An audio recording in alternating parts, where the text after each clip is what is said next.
Alright baseball fans, we're officially 1 month into the 2025 Major League Baseball season. The initial dust has settled. We've seen enough games to start identifying some real trends. And when it comes to one of the most exciting aspects of the game, hitting, a clear leader has emerged. Based on the numbers through the first 4 weeks of the season, the title of Best Offense in Baseball currently belongs to the Chicago Cubs. Don't look now, but the Cubs are absolutely rolling. And their high-level offensive production is the primary engine driving that early season success. The statistics are simply eye-popping. Through their first 26 games, Chicago leads all of Major League Baseball in a host of key offensive categories. They are first in batting average, hitting at a clip of .265 as a team. They lead the league in on-base percentage at .346. They boast the highest OPS, the combination of OBP and slugging, at a robust .806, and they are also leading MLB in total hits with 243 and runs scored with 163. On top of all that, in a category reflecting both speed and disruptive play, the Cubs are leading the league in stolen bases by a wide margin, with an impressive 40 swipes already. Leading in all these categories simultaneously is incredibly rare and makes a very strong case that, statistically speaking, the Cubs currently possess the most potent offense in baseball. But beyond just the raw numbers, this offense is demonstrating its impact on the field in intangible ways. The Cubs hitters have proven multiple times in the early going that they are not fazed by deficits. They've shown a knack for battling back in games, highlighting a level of confidence that is crucial.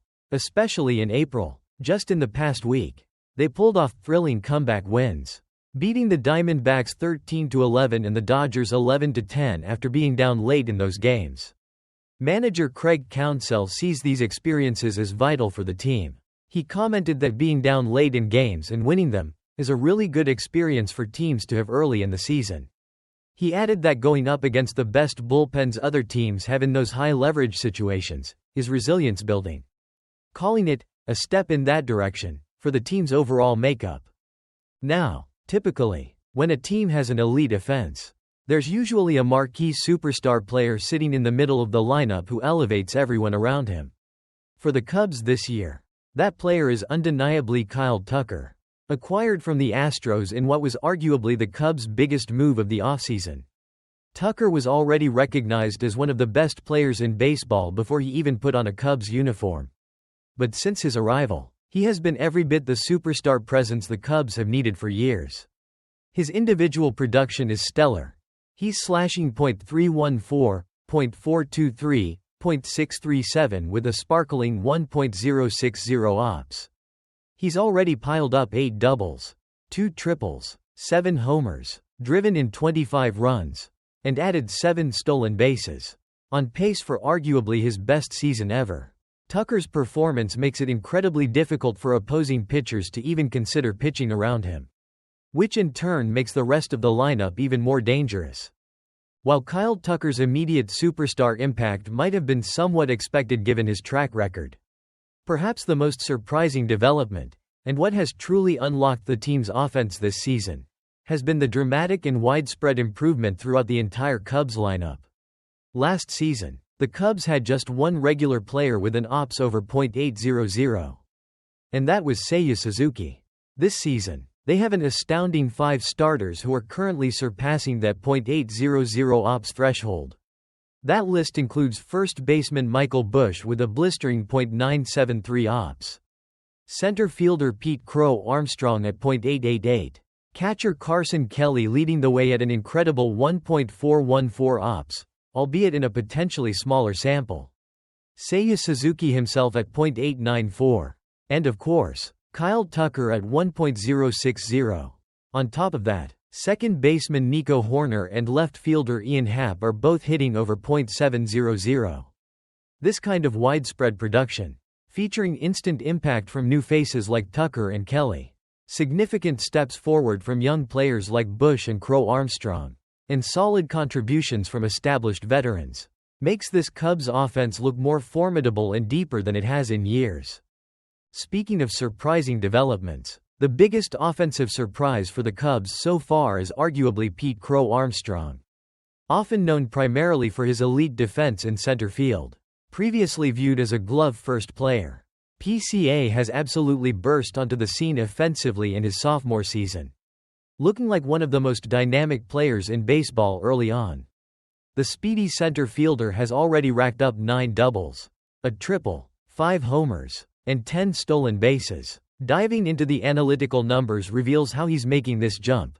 He's hitting the ball in the air significantly more this year, 47.9% fly ball rate compared to 42.5% in 2024. And his hard contact rate is up by nearly 7%.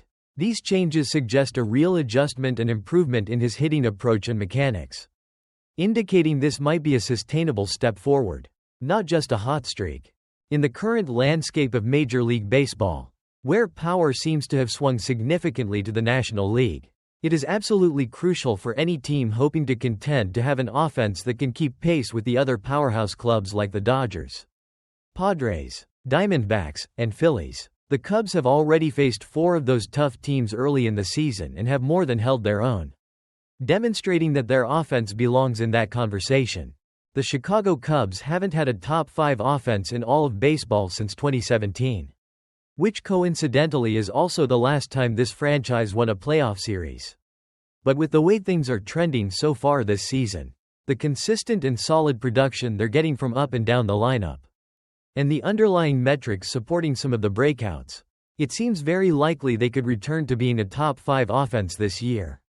Not only that, but if these offensive improvements, particularly the widespread nature and the mechanical changes seen in players like PCA, prove to be sustainable, this is a team that could absolutely be swinging its way not just to a division title, but potentially deep into the postseason this year. The early signs are pointing towards this Cubs offense being the real deal, bringing an exciting brand of high-powered baseball to Wrigley Field. Alright baseball fans, buckle up, because through the first month of the season, there's a team making a serious case for having the best offense in Major League Baseball. And believe it or not, right now, based on the numbers, that title belongs to the Chicago Cubs. Don't just take my word for it. The stats back it up. Through their first 26 games, the Cubs lead all of MLB in batting average at .265. They also lead the league in on-base percentage at .346. Ops at .806. Hits with 243. And runs scored with 163. On top of all that, they lead Major League Baseball in stolen bases by a significant margin. With 40, they are simply producing at a high level across the board. Beyond just the raw numbers, this offense has shown incredible resilience. We've seen them battling back to win games even when trailing late, including dramatic victories just in the past week against tough opponents like the Diamondbacks and Dodgers. Manager Craig Counsell noted that these comeback wins, especially early in the season, are important experiences that help build resilience against opposing bullpens. Now, when you talk about an elite offense, you often think of a superstar centerpiece. And the Cubs have that in Kyle Tucker, who they acquired from the Astros this offseason. Tucker has been every bit the superstar, slashing .314, .423, .637 with power and speed, and currently leading the league with 10 home runs. His performance is making it incredibly difficult for opposing pitchers to navigate the lineup. But according to the article, the most significant factor in the Cubs' offensive surge is the dramatic improvement throughout the lineup. Last season, only one Cubs player finished with an OPS over .800. This year, they have 5 starters currently surpassing that .800 OPS threshold: Michael Busch, Pete Crow-Armstrong, Carson Kelly, Seiya Suzuki, and Kyle Tucker. Even players like Nico Horner and Ian Happ are hitting over .700. Its widespread production, Pete Crow-Armstrong, in particular, has been highlighted as a huge offensive surprise, showing massive improvement in his sophomore season by hitting the ball in the air more often and with harder contact, adding power to his already elite defense. In a national league where power is becoming increasingly important, the Cubs' offense is showing they can keep pace with the best teams, even holding their own against tough early opponents like the Dodgers, Padres, Diamondbacks, and Phillies. They haven't had a top 5 offense in MLB since 2017. which was also the last time they won a playoff series. But with the way they are hitting the ball right now, leading the league in all these key offensive categories and showing dramatic improvement up and down the roster, early signs suggest this high level of production could be sustainable. If it is, the Chicago Cubs could truly be swinging their way back into contention and potentially the postseason this year with what is, right now, arguably the best offense in baseball.